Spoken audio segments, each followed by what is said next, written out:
I mentioned earlier that our guest today is Australia's leading landscape designer, Dean Herald. At just 19 years of age, Dean started his own landscaping business, following his passion, if you like, and has many accolades to his name. Welcome, Dean, to the show. Good to be here. Look, you start at a young age, really. How do you go about this? We want to know how you go about producing such wonderful landscapes. Well, look, yeah, I did start at a young age at 19, and for me it was just about continuing that passion that I had and learning those skills and developing it over those years. And luckily I've been able to work with a number of wonderful clients who have allowed me to take that skill further to what it is today. And you probably would never have imagined at 19 that you would be doing what you're doing today. No, not to the level that I am now, but, you know, I remember saying, oh, I'd love to be one of the better landscapers in my own community, and then, you know, you sort of start to reach that achievement and you start to sort of stretch those goals on beyond from there. But, yeah, look, we've had a lovely sort of journey and it's not over. You're sort of catching me midway. And that leads me into this question of how you keep the if you like, the motivation going. Yeah. You know, when you've got lots of public recognition, books, programmes, interviews, Queen, and all that goes with that. How do you actually keep a high standard of work going? I think you've got to love what you do. I think you've probably heard that saying before. If you find something that you love what you do and you can get paid for it, you've got the best job in the world. Yeah. And I think that's really the case for myself as well. I really do love what I do. I've got the challenges of business. Now my role in my business has changed. I really do run a big business now, more so than actually digging a hole. So I've developed from there. But at the end of the day, I still love what I do. I love employing people. I love sort of working with clients and families and being able to pull something together for them. So it's still relational, if you like, when you're trying to do something. Yeah, look, I often meet all my clients have a different brief and they have a different family needs, different skills, different interests. They live in different areas with different aspects. So I'm often walking into an environment that's always very different. So that's always challenging. I'm not really walking into the same thing. A couple of books on my table here. These are coffee table books, if you like. How did they come about? Look, I think it's a collection of projects we've done over the years, and I think it's a wonderful thing to be able to put that together to assist people in getting an idea of what could be done.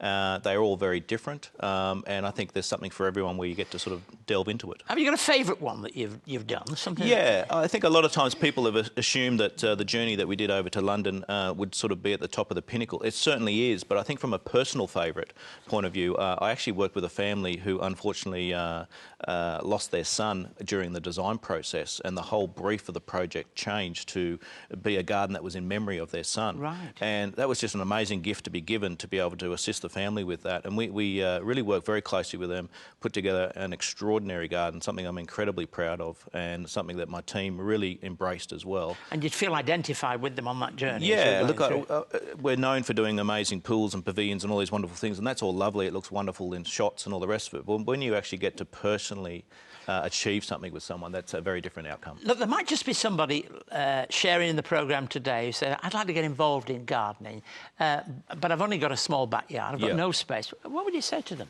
I think most people just need to appreciate the scale of anything. Often that's probably the one thing that gets done incorrectly. They want a big tree there, they want this there, they want a dining table, and let's put a fire pit in there and all the rest of it, and all of a sudden everyone forgot, well, where do I stand? So I think if you can actually just understand a space, understand what it's used for, first, and then make those decisions based off that, irrespective of size, budget. That's got to be the key. Look, we're a Christian agency at Wesley Mission. How does faith fit into the way you understand the work you do? Yeah, look, I grew up in the church. My father was a minister, so that had a huge impact on my life, watching my father care for others, watching him be there for others all the time. I've sort of always seen my business as almost like that mini church version where I have staff, I look after my staff, they've got families, they've got school fees.